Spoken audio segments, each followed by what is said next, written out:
Bonsoir mes bien-aimés. Bonjour, ça dépend de l'heure à laquelle vous allez écouter cette vidéo. Je suis encore venue parler au nom de notre Dieu, le Tout-Puissant, le Créateur du ciel et de la terre. Il s'appelle Jésus-Christ. C'est lui qui a créé toutes choses. Et rien de ce qui a été créé n'a été créé sans son approbation, sans sa participation. Jésus-Christ est le maître des temps et des circonstances. Jésus-Christ est Dieu. Jésus-Christ est notre Sauveur. En lui seul, nous avons la vie, le mouvement et l'être.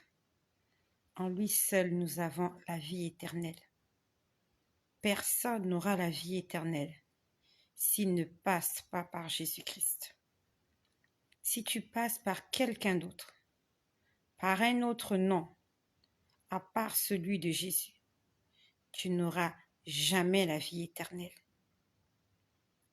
Quel que soit le nom qu'on t'a dicté, tu n'auras jamais la vie éternelle. Ce que je suis en train de dire va vexer beaucoup de gens. Tu peux être vexé par rapport à ce que je dis, mais je viens répéter, je viens confirmer, je viens affirmer que Jésus-Christ est Dieu, que tu le veuilles ou que tu ne le veuilles pas, que tu le crois ou que tu ne le crois pas. Un jour, tes yeux le verront. Un jour, tes genoux fléchiront devant la gloire et devant la majesté de Jésus. Alors tu comprendras que tu es passé à côté de ton salut. Au lieu de passer ton temps à insulter, à condamner, à critiquer, tu ferais mieux d'entrer dans ta chambre, de te prosterner et de demander au Dieu Tout-Puissant de te confirmer si Jésus est celui-là que nous devons suivre. Au lieu de m'insulter à longueur de journée, comme quoi je suis perdue et que je suis en train de pervertir les gens, entre dans ta chambre, que ton Dieu qui t'a créé te confirme si oui ou non, moi je suis perdue et que je suis en train de pervertir les gens. Au lieu de venir me jeter des pierres, va chercher ton salut. Parce que moi, j'ai déjà trouvé mon salut. Mon salut, je l'ai déjà trouvé. Va chercher ton salut. Ne te fie pas au discours des hommes. Ne te fie pas à ce que les hommes ont écrit, à l'histoire des hommes. Les hommes sont des menteurs. Un homme peut te tromper. La preuve en est, tu n'es même pas fidèle à ton conjoint. Tu n'es même pas fidèle à ta conjointe. Tu n'es même pas crédible. Comment tu peux mettre toute ta confiance en ce que quelqu'un a écrit alors qu'il y a la parole de Dieu qui est là?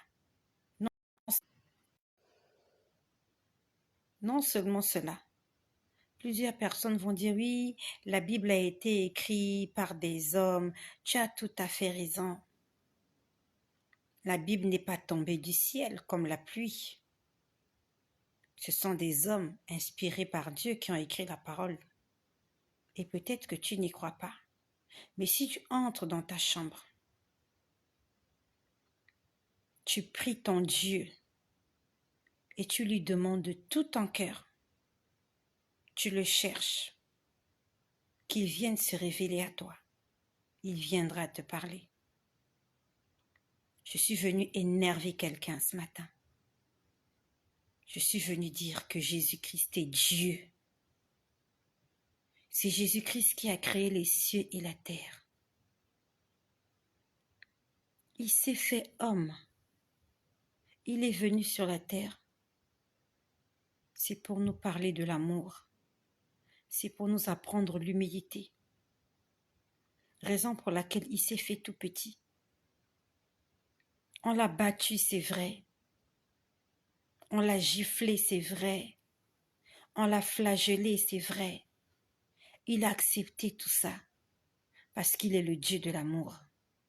S'il était le Dieu de la colère, comme ce que on vous enseigne dans vos endroits là, de vous mettre en colère comme tout le monde. Si Dieu était un Dieu colérique comme celui qu'on vous enseigne là, il allait se déchaîner sur toutes les personnes qui étaient en train de le flageller. Mais il n'avait rien dit parce qu'il voulait nous apprendre l'amour. Et le Dieu que moi je prie, il me dit aimez-vous les uns les autres. Il me dit aimez même vos ennemis, même ceux qui vous font du mal, ceux qui vous persécutent, ceux qui vous font de la peine. Le Dieu que je prie, il me dit aime-les. Raison pour laquelle quand il est venu, il a aimé tout le monde. Il nous a montré l'exemple.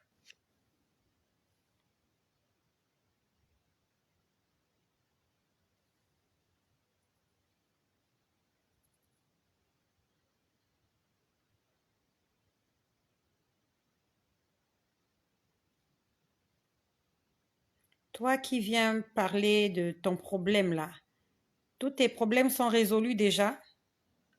Toi qui viens raconter ta petite vie là et qui donne ton numéro de téléphone, est-ce que ces problèmes sont résolus?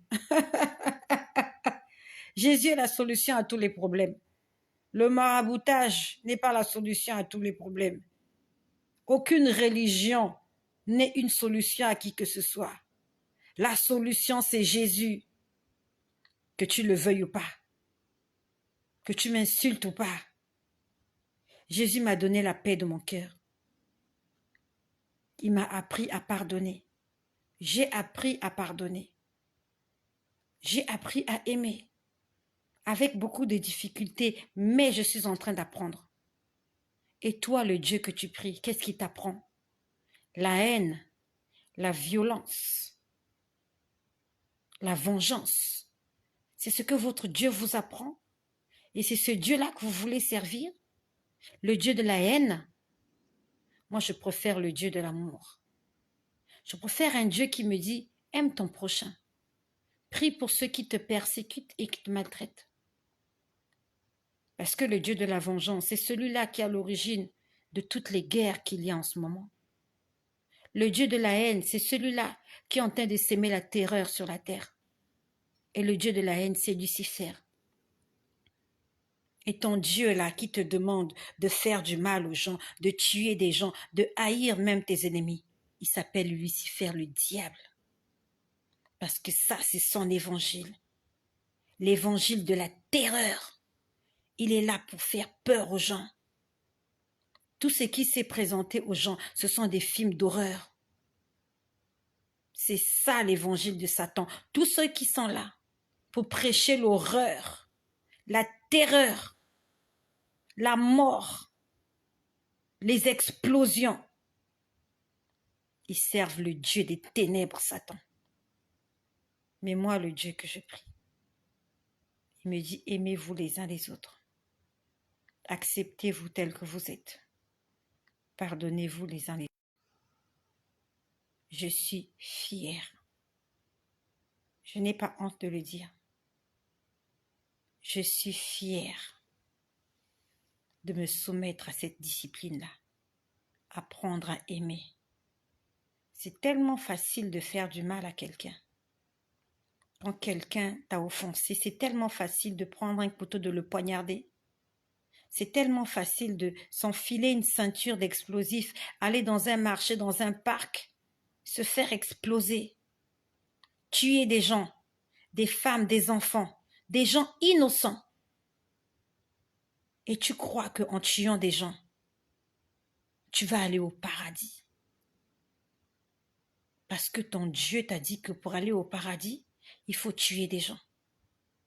Ton Dieu qui te demande de tuer des gens là, est-ce qu'il ne peut pas le faire lui-même? Pourquoi il n'extermine pas la terre? C'est lui qui l'a créé, non? Le Dieu que tu pries. S'il a créé le ciel et la terre, il ne sait pas comment détruire les hommes? Il a besoin que toi, tu ailles tuer des gens? Il faut que toi, tu ailles tuer des gens. Des gens qui te ressemblent, des hommes et des femmes qui te ressemblent, qui ne t'ont rien fait. C'est parce que ton Dieu est incapable. Il n'est pas tout puissant, ton Dieu. Moi, le Dieu que je prie, il peut détruire la terre juste en un claquement de doigts, juste par une parole. Il n'a pas besoin que j'aille s'aimer la terreur quelque part. S'il a envie de détruire la terre, il va le faire. Et ce n'est pas moi qui va utiliser pour détruire la terre. Et c'est ce Dieu-là que moi je préfère prier. Un Dieu tout-puissant, qui peut tout faire et qui n'a pas besoin d'un homme pour accomplir une sadique mission. Il s'appelle Jésus-Christ. Celui-là, c'est celui-là, c'est celui-là, c'est celui-là, c'est celui-là que j'ai choisi de servir. Je suis son esclave.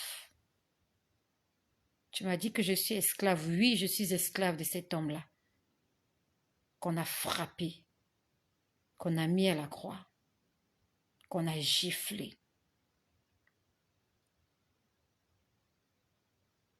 Je suis esclave de cet homme-là, qu'on a mis dans un sépulcre, emballé dans un linceul, enterré sans les membres de sa famille, entouré des étrangers. Il est resté là 3 jours. Mais le 3e jour, contrairement à tout cela que tu as connu, celui pour qui je suis l'esclave, le 3e jour, il est ressuscité. Contrairement à tous les hommes que tu as rencontrés, moi, l'homme que j'ai rencontré, il est sorti du tombeau le 3e jour. Et il est vivant. Et c'est lui que je sers. Et c'est lui que j'annonce au monde entier. Nous continuons notre programme de prière et de jeûne. Nous sommes à notre dernier jour. Nous sommes aujourd'hui le jeudi. Nous sommes le 18, c'est ça. Le 19. Nous sommes le 19, c'est ça. Je ne sais plus honnêtement. J'ai un problème avec les dates. Nous sommes le 18 août. Voilà, nous sommes le jeudi 18 août. C'est notre dernier jour de jeûne et de prière. Et je remercie le Seigneur pour toutes les personnes qui sont en train de jeûner. Je reçois beaucoup de témoignages, des gens qui sont délivrés, des gens qui commencent à avoir des visions après ces programmes de jeûne et de prière. Et si toi, jusqu'à présent, rien ne s'est passé dans ta vie, continue. N'arrêtons pas. Continue jusqu'à ce que tu vois le résultat de ce que tu es en train d'attendre. Je lis des témoignages, j'ai beaucoup de messages, beaucoup de messages. Je fais des efforts pour les lire et je t'invite à venir jeûner avec moi. Je ne sais pas, tu es la quantième personne qui m'a écrit. Et je lis les messages au fur et à mesure que je les reçois. Et en attendant que je réponde à ton message, tu dois continuer à prier. Tu dois continuer à chercher la face de Dieu. Tu dois chercher à rencontrer personnellement Dieu. N'attends pas que je te réponde pour le faire. Peut-être que je ne te répondrai pas. Je ne suis pas éternel. Je ne suis pas éternel. S'il arrivait que je meure, il n'y aura plus de notification, il n'y aura plus de publication sur cette page. Et je n'aurai jamais répondu à tes prières. Je n'aurai jamais répondu à tes problèmes. Mais Dieu, il est éternel. Et lui, il va répondre et il peut répondre à toutes les questions que tu te poses. J'essaye de répondre à tous les messages que je reçois. Je fais beaucoup d'efforts, autant que je peux. Mais en attendant, je t'invite à prier tous les jours, à lire ta Bible tous les jours. Chaque semaine, nous avons un programme de jeûne et prière de 3 jours. Viens jeûner avec nous. Il y a beaucoup de gens qui m'écrivent sur Messenger. Ils ont des problèmes. Ma soeur prie pour moi. Ma soeur prie pour moi, j'ai des problèmes. J'ai dit, ok, je t'invite, viens jeûner avec moi 3 jours, nous allons prier. La personne n'écrit plus. La personne ne répond plus. La personne ne lit même pas. Tu crois vraiment que les choses ont changé si tu ne pries pas? Tu crois vraiment que les choses ont changé si tu ne jeûnes pas?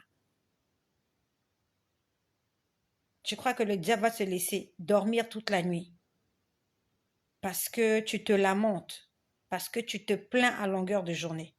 Continue de te plaindre. Tu verras que les choses ne changeront pas. Ce ne sont pas les plaintes qui vont changer tes problèmes. Ce ne sont pas les pleurs, ce ne sont pas les lamentations qui vont être des solutions à ton problème. C'est la prière. Quand tu lis l'histoire de Jésus, tu as vu que Jésus pleurait en face d'une situation. Quand il était en face d'un démoniaque, il pleurait. Il priait. Il chassait l'esprit impur. La Bible nous dit que tous les matins, il se réveillait et il allait prier avant qu'il ne fasse jour. Jésus, le Fils de Dieu, Jésus Dieu, se réveillait pour aller prier chaque matin. Et toi et moi qui sommes nés dans le péché, on nous invite à prier. Non, on ne veut pas prier. On veut que Dieu puisse résoudre les problèmes parce qu'il est Dieu. Voilà, les problèmes seront résolus tout seuls parce que Dieu est Dieu. Et voilà, on attend l'intervention divine sans prier. On attend on écoute les prédications toute la journée. On attend les prophéties. La Bible nous dit toutes choses passeront, mais la parole de Dieu ne passera pas. Et dans la parole de Dieu, il est écrit, priez sans cesse. Il a dit prier sans cesse. Il n'a pas dit prophétiser sans cesse. Il n'a pas dit écouter la parole de Dieu sans cesse. Il a dit prier sans cesse. Et il a dit que ce livre de la loi ne s'éloigne point de ta bouche. Médite-la jour et nuit, afin d'agir fidèlement selon ce qui est écrit. C'est ainsi que tu auras du succès dans tes entreprises. C'est ainsi que tu réussiras. Tu veux réussir. Tu veux être délivré. Tu dois lire ta Bible tous les jours. Tu dois la méditer tous les jours. Tu dois mettre en application ce qui est écrit tous les jours. Et tu dois prier tous les jours. C'est comme ça que ça marche. La lecture, l'obéissance, la prière, c'est pas la prophétie qui va te délivrer.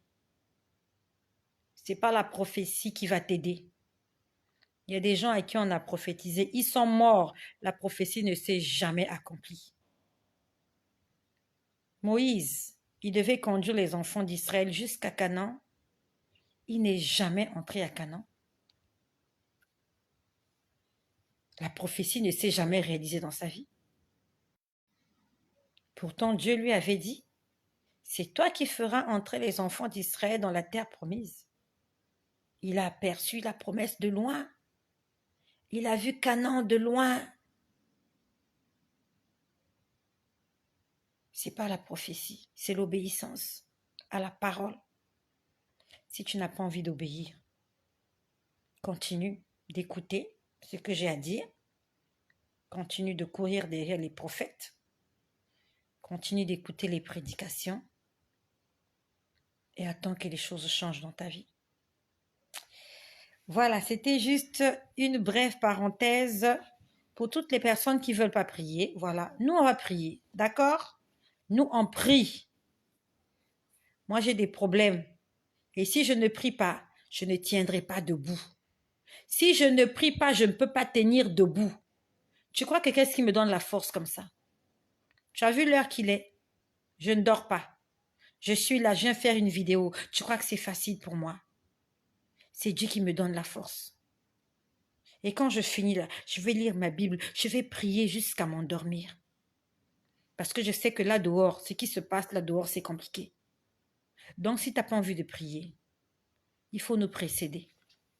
Nous, on viendra plus tard. Moi, je ne mourrai pas maintenant. Je suis encore là. Donc, précède-nous. Tu n'as pas envie de prier, tu peux nous précéder. Voilà. Nous, on viendra plus tard. Voilà. Gloire à Jésus-Christ, notre Seigneur et notre Dieu.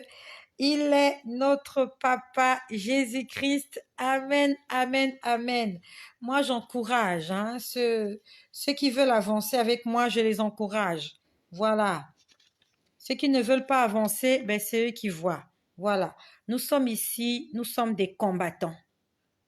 On est là pour se battre. Parce que le diable, il ne laissera pas tranquille. Satan ne te laissera pas tranquille.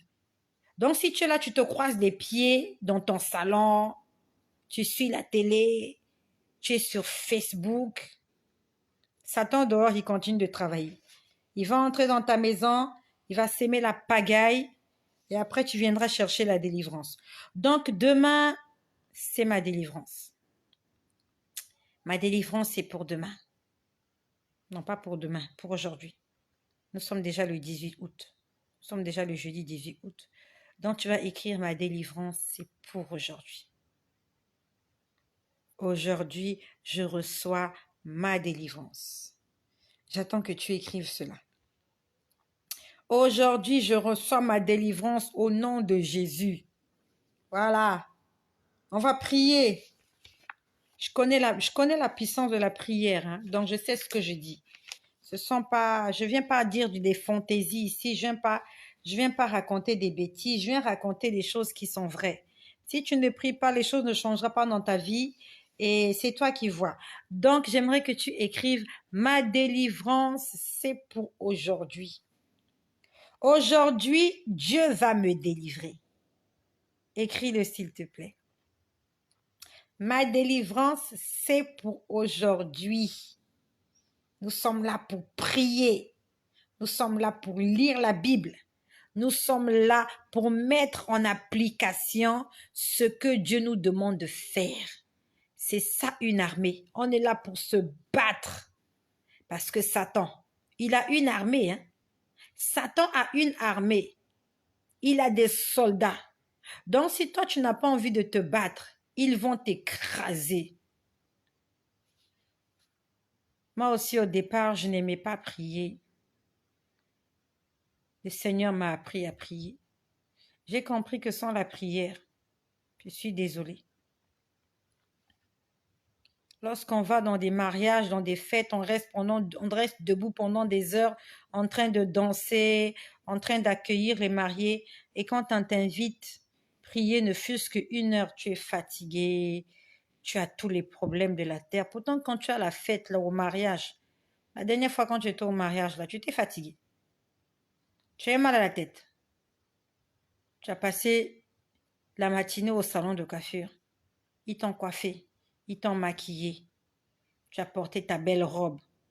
Vous êtes entré dans votre voiture ou dans un taxi. Vous êtes parti au mariage. Avant ça, tu as fait un tour. Tu as préparé le cadeau des mariés. Tu as fait tout ça. Tu as fait tout ça pour un mariage. Tu es allé au mariage, tu t'es assis. Vous êtes resté là 1 heure, 2 heures. Vous avez attendu l'arrivée des mariés. Les mariés sont entrés, vous êtes levés, vous avez applaudi les mariés. Vous avez dansé, vous avez mangé. Et quand on t'invite, prier 1 heure, tu es fatigué. Aïe. Alors, ma délivrance, c'est pour aujourd'hui. Aujourd'hui, 18 août, je vais être délivré. Je vais être restauré. Je vais récupérer tout ce qu'on m'a volé. Et ça va se passer aujourd'hui, pas demain. Today. Today. Not yesterday. Not tomorrow. Sorry. Not tomorrow. Today. My delivery is for today. Le matin, nous allons lire Jean chapitre 16, versets 13 à 14. Et Actes chapitre 2, versets 2 à 5. Ça, c'est ce que nous allons lire le matin. Je répète. Et j'aimerais que tu m'aides à écrire cela. Ce matin, nous allons lire Jean chapitre 16, versets 13 à 14. Actes des apôtres chapitre 2, versets 2 à 5.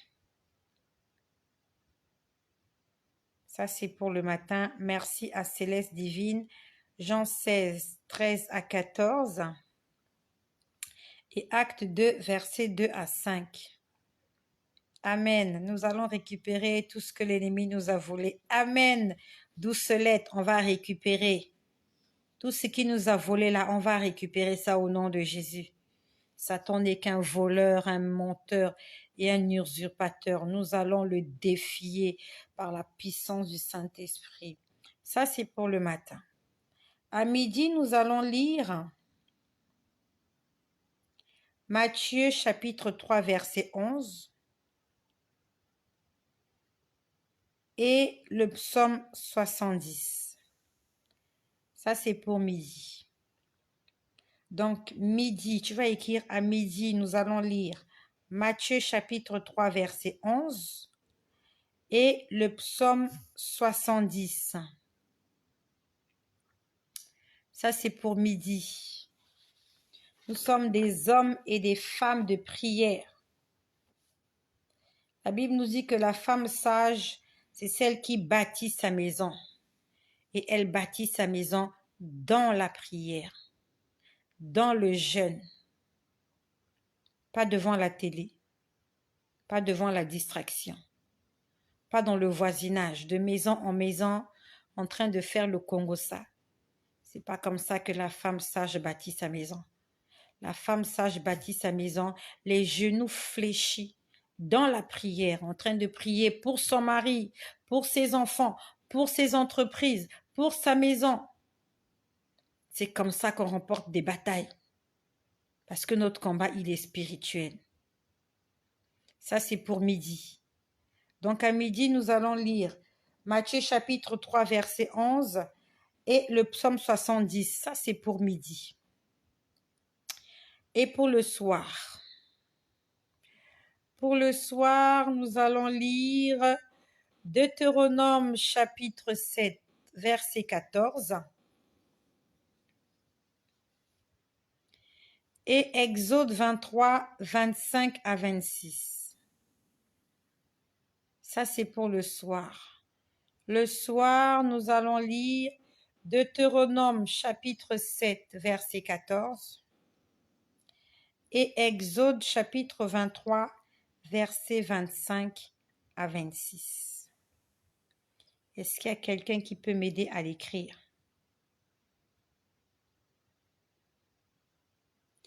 Le soir, nous allons lire Deutéronome chapitre 7, verset 14, Exode chapitre 23, verset 25 à 26. J'attends la première personne qui va l'écrire. OK.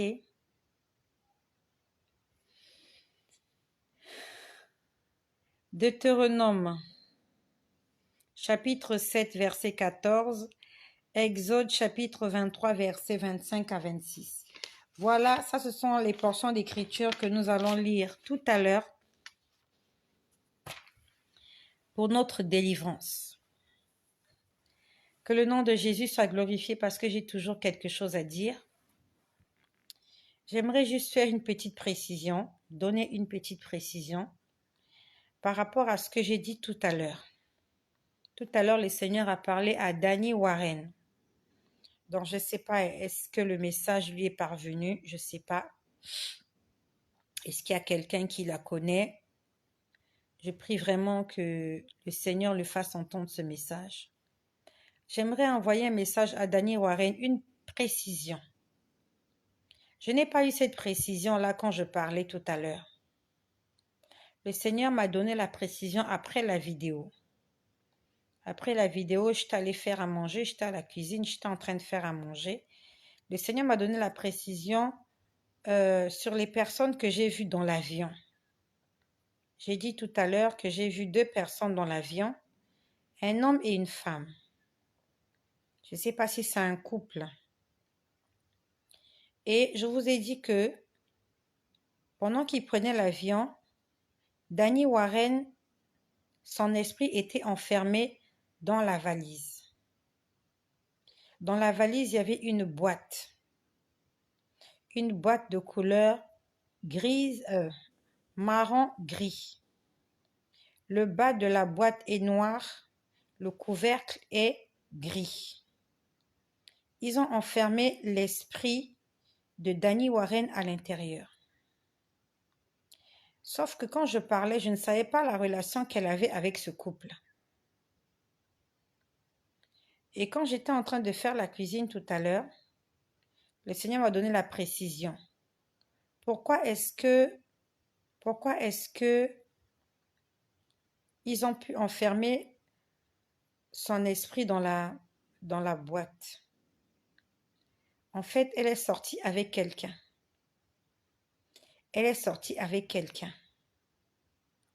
Danny Warren est sorti avec quelqu'un. Cette personne lui avait demandé de faire quelque chose, elle avait refusé. Mais malgré cela, en fait, c'est même pas ça qui a motivé. C'est ça qui a motivé la personne. La personne a volé l'esprit de Danny Warren. On a volé son esprit parce qu'elle est sortie avec cette personne. Elle a eu un contact sexuel avec cette personne. Et par ce contact sexuel-là, la personne a volé son esprit, l'a emprisonné.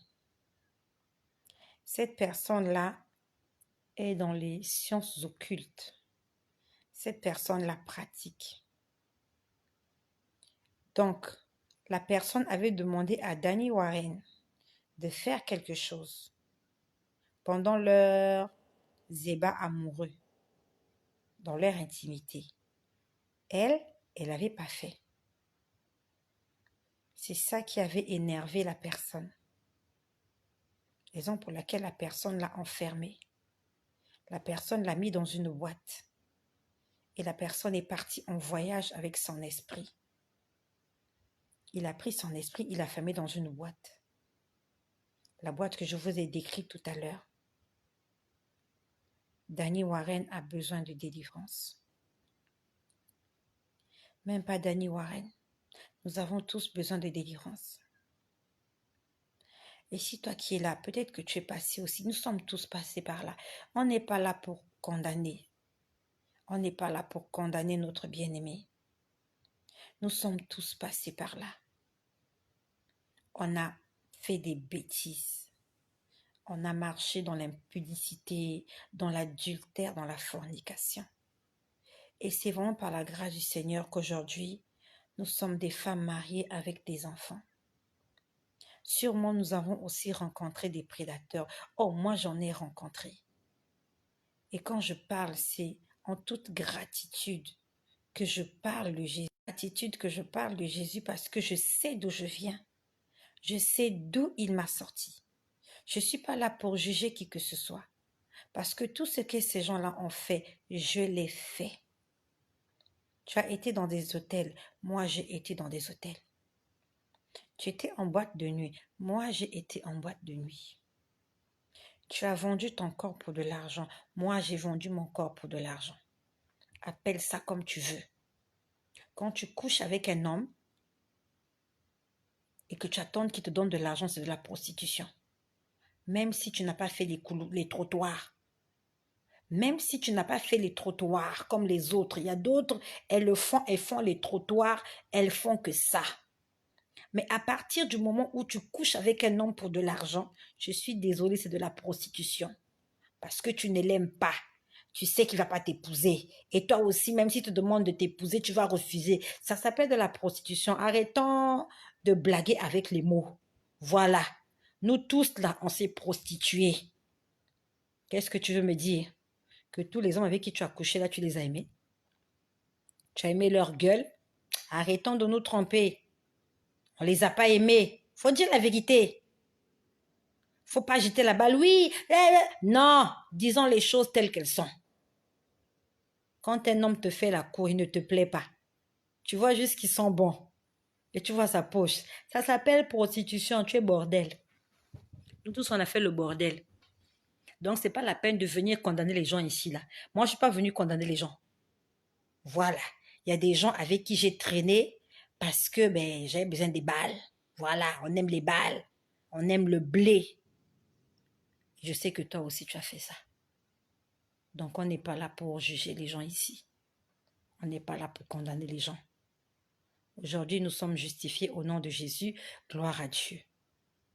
Si nous pouvons prodiguer des conseils aux autres, gloire à Dieu. Ce qu'elle a fait là, nous tous, on a fait ça. Moi, peut-être qu'on ne m'a pas enfermé dans une boîte, on ne m'a pas enfermé, je suis toujours là, gloire à Dieu. Mais elle, on va l'aider. On va prier pour elle, pour que le Seigneur la sorte de là. Voilà. On s'est tous prostitués. Même toi, le monsieur là, qui m'écoute là. Tu es sorti avec la femme là, hein, parce qu'elle avait une belle voiture. C'est la prostitution. Tu ne l'aimais pas, tu es sorti avec elle, pourquoi? Même si elle t'a rien donné, même si tu sors juste avec une femme parce qu'elle est belle, c'est la prostitution, c'est le péché. Et nous tous, on a péché.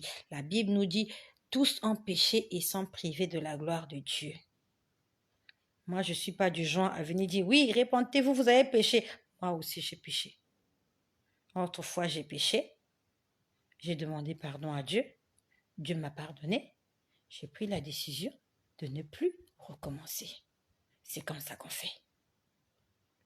Donc, Dani Warren, on a enfermé son esprit parce qu'elle a couché avec quelqu'un. La personne là était mariée. La personne était dans les sciences occultes. La personne lui a demandé de faire quelque chose. Dani Warren n'a pas fait. Ce qu'on lui a demandé de faire là, j'ai pas envie d'en parler ici. Il n'y a que les gens qui font les sciences occultes qui demandent ça. Voilà. Et les hommes aiment qu'on leur fasse ça. Les femmes aussi. Mais c'est un acte satanique. Je sais que tu as compris ce que je veux dire. L'acte en question là, c'est purement satanique. Il y en a beaucoup là, leurs femmes à la maison ne leur font pas ça. Quand ils vont dans la rue, ils imposent aux petites filles de leur faire ça. Parce qu'elles sont vulnérables et pauvres, elles ont besoin d'argent. À la maison, quand tu dis à madame, la madame ne peut pas faire ça. Elle ne peut pas faire ça. C'est pour ça qu'il va dans la rue. Il tombe sur des petites filles naïves. Et il demande à ces filles-là de leur faire ça. Donc, Dani Warren, s'il te plaît. Je suis désolée. Je ne suis pas là pour te juger. Dieu m'a demandé de ne pas te condamner. Il m'a juste donné la raison pour laquelle tu es bloqué.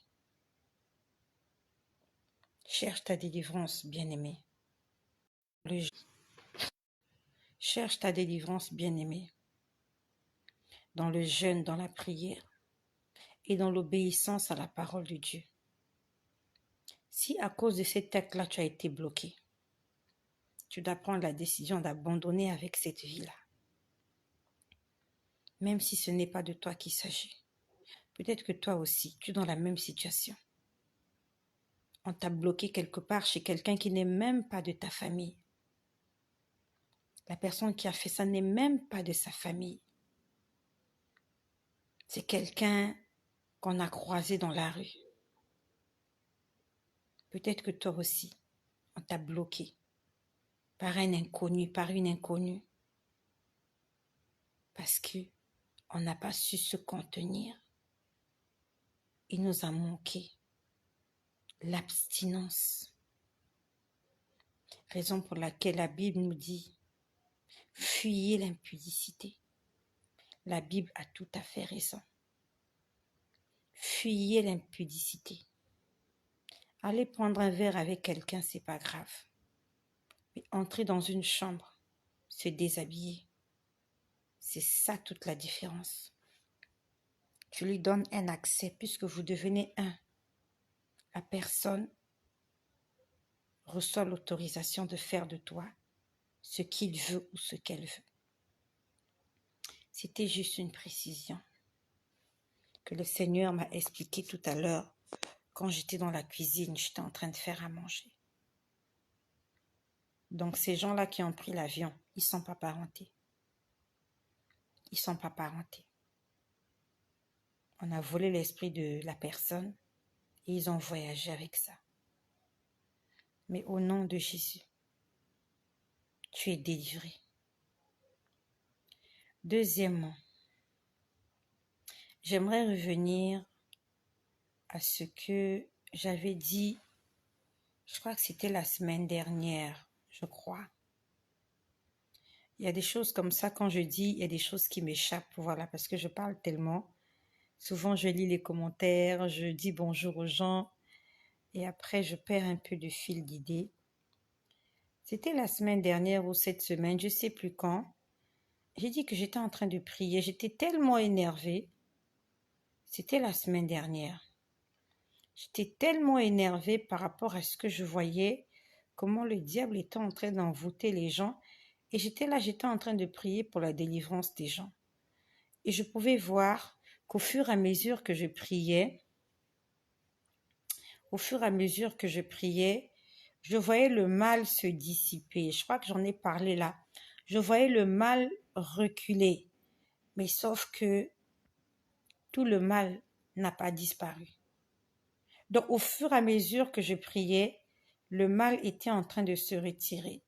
Il y a des gens qui étaient en train d'être délivrés au fur et à mesure que je priais. Ça veut dire que plus je prie, plus les gens sont délivrés. Moins je prie, moins les gens sont délivrés. Je prends l'exemple. Si je prie 10 minutes pour une personne, si je prie 20 minutes, c'est pour 2 personnes. 30 minutes, c'est pour 3 personnes. Ça veut dire que s'il y a 100 personnes qui sont là, il faudrait que je prie aussi longtemps pour toutes ces personnes-là. Mais vraiment, je voyais qu'au fur et à mesure que je priais, le mal était en train de reculer et les gens étaient en train d'être délivrés. Mais il fallait beaucoup de prières et beaucoup insister parce que il y avait beaucoup de ténèbres. Il y avait beaucoup de gens qui étaient dans les ténèbres. Et quand le mal quittait ces gens, je pouvais voir ces gens sous une forme squelettique. Je crois que j'en ai parlé, je ne sais plus, nous sommes mercredi, nous sommes jeudi. Je crois que j'en ai parlé la semaine dernière ou peut-être lundi, je ne sais plus quand est-ce que j'en ai parlé. Les gens étaient squelettiques. Donc le mal les avait quittés. Au départ, ils étaient envahis par le mal. Ils étaient invisibles parce qu'ils étaient plongés dans le noir. Ils étaient plongés dans les ténèbres. Mais au fur et à mesure que je priais, les ténèbres étaient en train de reculer et je pouvais voir ces âmes humaines sous forme squelettique. C'étaient des squelettes. Des gens vivant encore sur terre, mais sous une forme squelettique.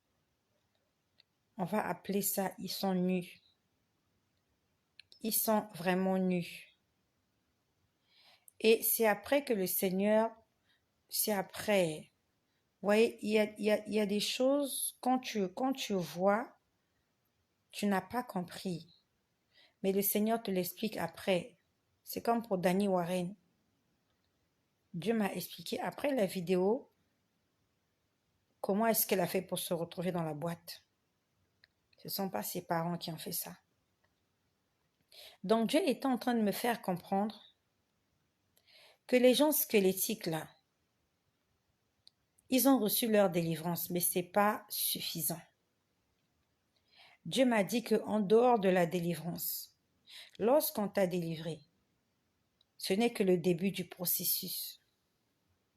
On doit t'habiller. Tu dois être habillé. Si on t'a seulement délivré et que tu es parti, on n'a rien fait. La délivrance, c'est quand on t'a sorti de prison. Mais te sortir de prison, c'est pas suffisant. C'est comme Joseph. Quand Joseph est sorti de prison, il n'est pas allé automatiquement voir le roi. Il est allé se laver. Il a changé ses vêtements. Il s'est coiffé. Il a rasé sa barbe. Et il s'est présenté chez le roi. Donc lorsque tu sors de la prison satanique, lorsqu'on a fait ta prière de délivrance, comme aujourd'hui, c'est le jour de notre délivrance, il faudrait que tu t'habilles. Tu dois te recouvrir d'un vêtement nouveau. Ça m'est revenu aujourd'hui. J'avais complètement oublié d'en parler. Le Seigneur m'a demandé de parler de ça aujourd'hui. Donc, toi qui vas avoir ta délivrance aujourd'hui, c'est une nouvelle vie que tu vas commencer. Avec de nouvelles dispositions, de nouvelles attitudes, un nouveau comportement, de nouvelles manières de vivre. Tu devras t'habiller. Dieu va te recouvrir d'un vêtement de gloire. Et avant que tu sois recouvert, il faut d'abord que tes nerfs, ta chair, ta peau puissent pousser. Et ça, c'est l'Esprit de Dieu qui va le faire. Parce que tu es un être squelettique. Le fait que tu es resté dans la prison satanique pendant longtemps, le mal t'a rongé. Ils ont rongé ta chair et ta peau. Et quand tu sors de là, Dieu doit te régénérer. Tu deviens une créature nouvelle. Tu deviens une créature nouvelle. Et c'est Dieu qui fait ce travail-là. Il faut que tu te laisses façonner par Dieu. Il faut que tu te laisses encadrer par Dieu. Quand tu sors de la délivrance, tu dois prendre une décision. C'est une nouvelle vie. Dans la prière, dans l'obéissance de la parole de Dieu, dans tout ce que Dieu nous recommande de faire. Si tu ne le fais pas, tu vas rester un être squelettique. C'est ce que je suis en train de dire aujourd'hui. La délivrance n'est pas suffisant. La Bible nous dit que lorsqu'on chasse un esprit impur du corps d'une personne, l'esprit impur va dans les lieux arides et il essaie de trouver du repos.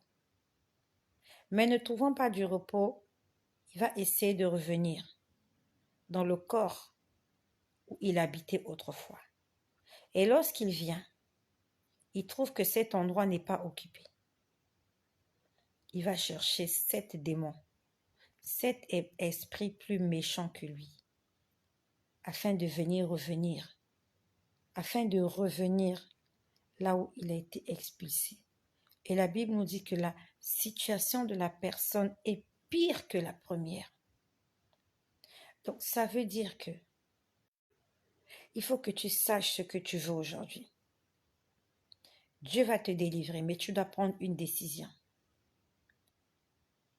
Parce que l'esprit impur, les esprits impurs qui vont quitter ton corps après cette délivrance, ils vont essayer de revenir. Et s'ils reviennent, c'est parce que toi, tu leur auras donné un accès. Donc, tu dois prendre une décision d'abandonner avec tes vieilles attitudes, avec tes vieilles manières. Si tu ne changes pas, tu as jeûné pour rien.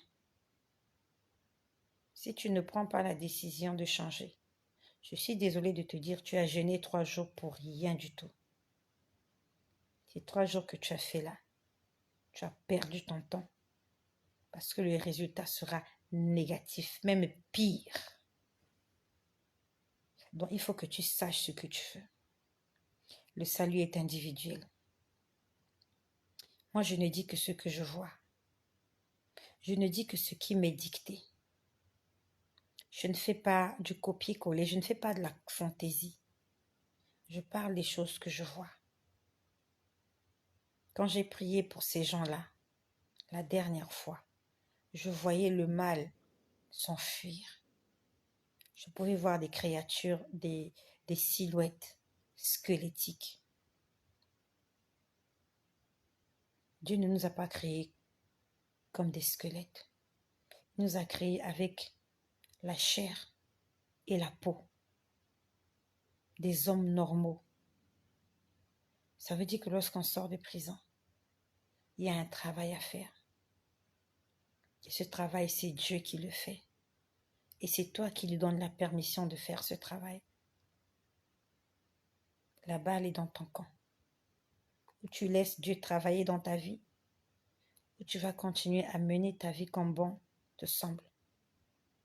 Si tu es juste venu jeûner pour que Dieu débloque tes problèmes, ton business, ton commerce, sans chercher le royaume des cieux, tu t'es trompé de chaîne. Ici, je ne parle pas de délivrance sans parler de salut. Nous devons associer la délivrance avec le salut. Ça ne sert à rien que Dieu te bénisse si tu n'es pas sauvé. La Bible nous dit celui qui bâtit sans l'Éternel bâtit en vain. Si Dieu te donne beaucoup d'argent, des richesses, et tu n'es pas sauvé, les richesses là vont te tuer. Si Dieu te bénit sans te sauver, cette bénédiction-là est un poison dans ta vie, parce que ça va entraîner ta chute. Donc je suis venue t'exhorter. Tu cherches la délivrance, oui. Associe ta délivrance avec le salut de ton âme. Et le salut de ton âme, c'est par l'obéissance. Si tu obéis à la volonté de Dieu, quand Dieu te donnera des milliards, tu ne vas jamais l'abandonner. Tu ne feras pas des bêtises parce qu'il y aura la crainte de Dieu en toi. Mais si Dieu te donne beaucoup d'argent, des milliards, des millions, et que tu n'es pas converti, tu vas te retrouver en boîte de nuit, tu vas te retrouver chez des prostituées, tu vas te retrouver à faire tout et n'importe quoi. Parce que tu n'as pas la crainte du nom de Dieu. Et le choix, c'est toi qui le fais. Matthieu, Matthieu 3, je crois. Matthieu 6, 30, non, je ne sais pas. Dans Matthieu 6, 33, je ne sais pas. Cherchez premièrement le royaume des cieux. Je n'ai pas envie de dire des bêtises. On va lire ça. On va le lire. Matthieu 6, 33. Matthieu 6, 33. Cherchez premièrement le royaume des cieux. Cherchez premièrement la justice. Donc Dieu nous demande de faire ce qui est juste devant lui, de pratiquer la justice. À ce moment-là, tout ce que nous lui demanderons, il va nous le donner avec joie. Et nous saurons conserver ces bénédictions-là parce qu'on aura déjà reçu le salut de nos âmes. Si tu es juste venu chercher le mariage, c'est pas mauvais. Dieu te donnera le mariage. Mais si tu n'as pas la crainte de Dieu dans ton cœur, tu vas perdre ce mariage-là. Si tu n'es pas une femme soumise, tu vas perdre cet homme. Si tu n'es pas une femme qui craint l'Éternel, tu vas gâter ton mariage. Tu ne pourras pas le conserver. Parce que tu seras impoli, tu seras boucharde, tu seras ce que tu es, parce que tu n'es pas converti. Dieu va te donner le mariage. Mais comme tu continues de marcher dans le péché, tu es impulsive, tu vas insulter ton mari à longueur de journée. Tu vas insulter sa mère, tu vas insulter ta belle famille parce que tu n'as pas la crainte de Dieu. Cet homme-là va te tromper. Vous allez vous séparer. Dieu va te bénir, mais tu vas perdre ta bénédiction parce que tu ne l'as pas laissé façonner ton cœur. Laisse que Dieu façonne ton cœur avant qu'il te donne le mariage, qu'il te change d'abord. Que tu apprennes à parler, que tu apprennes à pardonner, que tu apprennes à supporter, que tu apprennes à prier. Sinon, ça va aller dans tous les sens. Vous ne serez heureux que le jour du mariage dans ta belle robe de princesse. Ça sera le seul jour de joie de ta vie. Après, ça sera les ténèbres. Ça sera le tonnerre et les éclairs.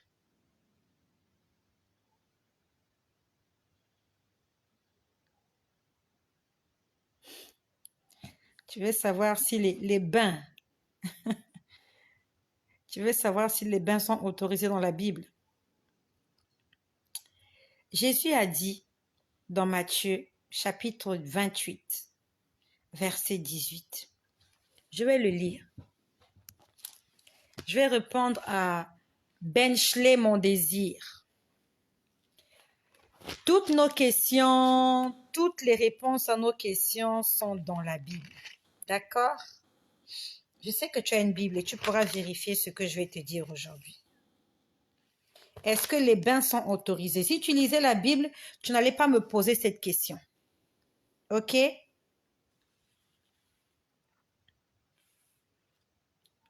Jésus a dit,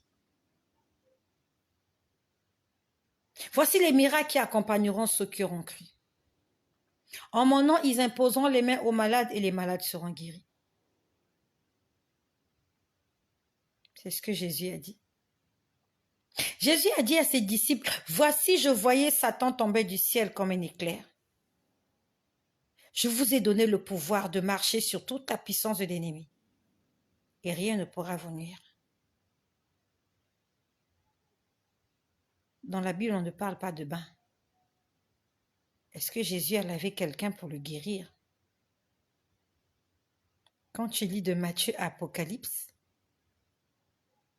les seules personnes qui sont entrées dans l'eau, c'était pour le baptême. C'est écrit nulle part qu'il faut des bains. La Bible nous dit que c'est au nom de Jésus que nous chassons les démons.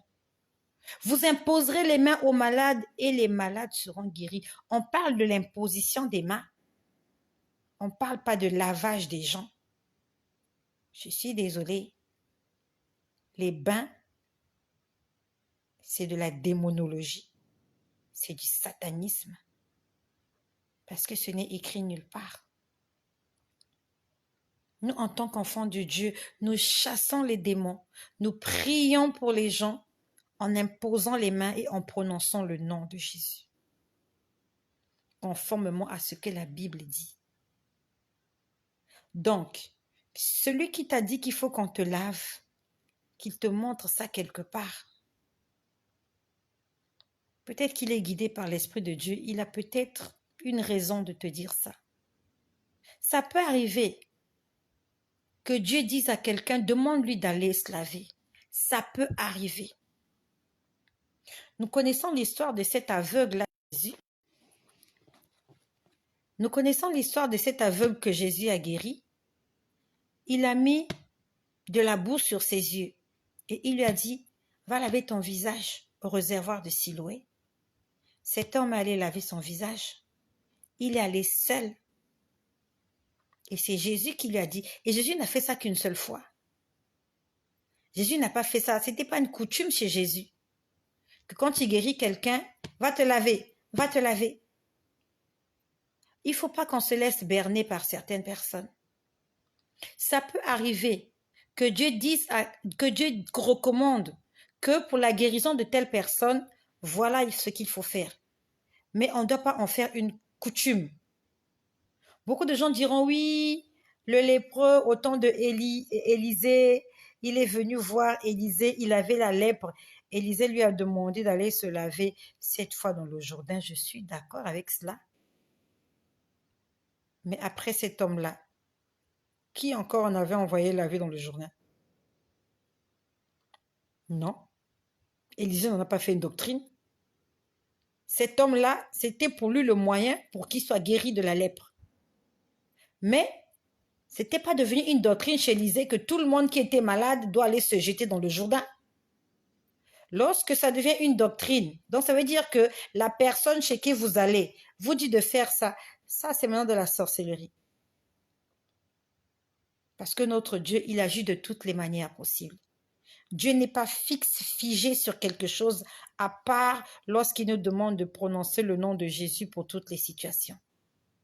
Donc si tu vas quelque part, que le traitement là-bas, c'est te laver, mon ami, il faut se poser des questions. Il faut se poser des questions. J'aimerais clairement te dire, sans avoir honte, sans avoir peur de le dire, les bains, c'est pas biblique. Une fois, oui, mais de façon répétée. Je suis désolée. Notre Dieu ne nous a pas enseigné cela. Il a dit, vous imposerez les mains aux malades et les malades seront guéris. Il n'a pas dit, vous enverrez les malades se laver dans l'eau. Il n'a pas dit, vous laverez les malades. Il a dit, allez faites de toutes les nations des disciples. On a dit les baptisant au nom du Père, du Fils et du Saint-Esprit. Donc si tu viens vers moi, tu n'es pas baptisé, je vais te baptiser. Ça, Dieu m'autorise de te baptiser. Et pour te baptiser, je te fais entrer dans l'eau. Voilà, le baptême, c'est comme ça. Mais dire que je dois te laver, je dois te faire les bains pour que tu sois guéri.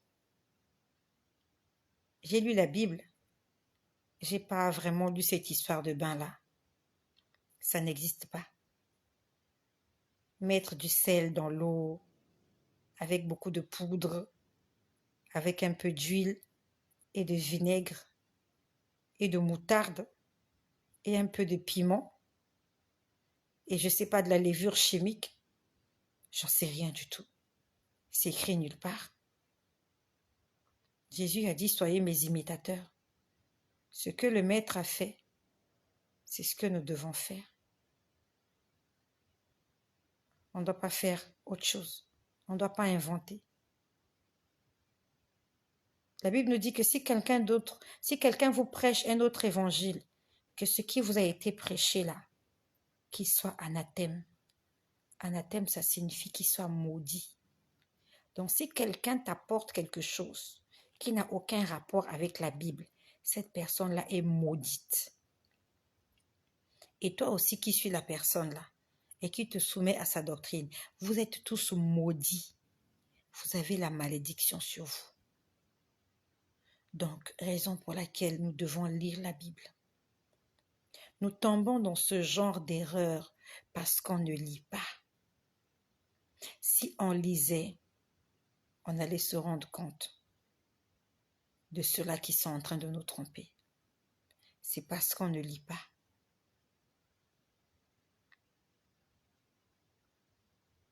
On ne lit pas. Commence à lire ta Bible à partir d'aujourd'hui. Si tu n'as pas l'habitude de lire la Bible, commence à lire la Bible. Commence par Matthieu. Dans l'Ancien Testament, tu ne comprendras pas, c'est trop compliqué pour toi. Lis d'abord Matthieu.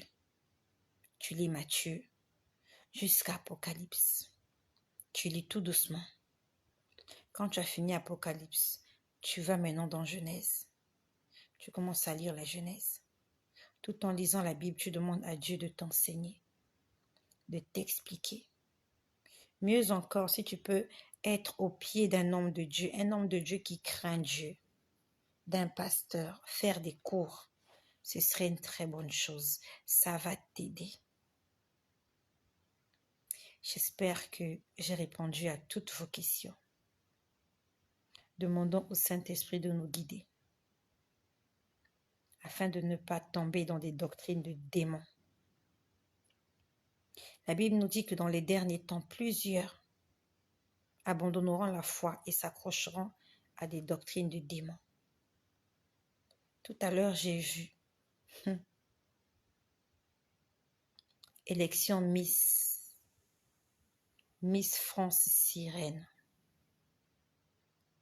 L'élection Miss France Sirène. Ça veut dire que il faut ressembler à une sirène. Il faut être la personne la plus proche de la ressemblance des sirènes pour être élue Miss France Sirène. Elles enfilent des pots de queue. Elles entrent dans l'eau. Elles nagent comme des sirènes. Elles font des gestes comme des sirènes. Elles s'asseyent dans des coquillages. Aujourd'hui, le diable ne se cache plus. Les sirènes sont des démons. C'est vrai qu'elles sont belles. Elles ont une certaine allure, c'est vrai. Elles ont des longs cheveux avec de beaux visages, c'est très vrai. Mais la Bible nous dit l'homme regarde ce qui frappe à l'œil. Nous aimons ce qui frappe à l'œil. Nous aimons les belles choses. À l'intérieur de ce que pense la sirène, tu ne sais pas ce qui est à l'intérieur d'elle. Les sirènes sont des anges déchus. Les sirènes sont des démons. Et aujourd'hui, les démons s'affichent clairement aux yeux de tout le monde. Élection Miss France Sirène. Ils se cachent. En fait, c'est élection Miss France Démon. Parce qu'on demande à des femmes faites à l'image de Dieu de ressembler à des démons. À des femmes qui, à la place des pieds que Dieu nous a donnés, elles ont des queues. Ce sont des animaux. Dieu a fait la différence entre l'être humain et l'animal. Nous avons 2 pieds. Les animaux n'ont pas de pieds. Ils ont des queues ou des pattes. Dieu ne nous a pas donné des queues. Mais aujourd'hui, l'être humain fait à l'image de Dieu veut ressembler à un animal. Il se fait inférieur à l'homme même. C'est ça la fin des temps. Jusqu'à présent, c'est timide, ça va se révolutionner. Après, vous aurez des élections Miss Corne. Ils vont se déguiser comme des démons et on va voir celui qui a le plus l'apparence d'un démon. Et c'est celui-là qui sera élu Miss ou Mister. Ça peut paraître anodin, ça peut paraître non, mais c'est à dessein. Parce qu'on attire la présence de ces entités-là dans nos vies. Ces entités-là ont de l'influence dans nos vies. Et nos petites filles aiment ça. Nos petites filles qui viennent de naître là, elles aiment les sirènes. Elles préfèrent une poupée qui a une queue au lieu d'une poupée qui a 2 pieds. Et ça, c'est la télé qui apprend ça à nos enfants. Que le Seigneur ait pitié de nous. Que le Seigneur nous délivre.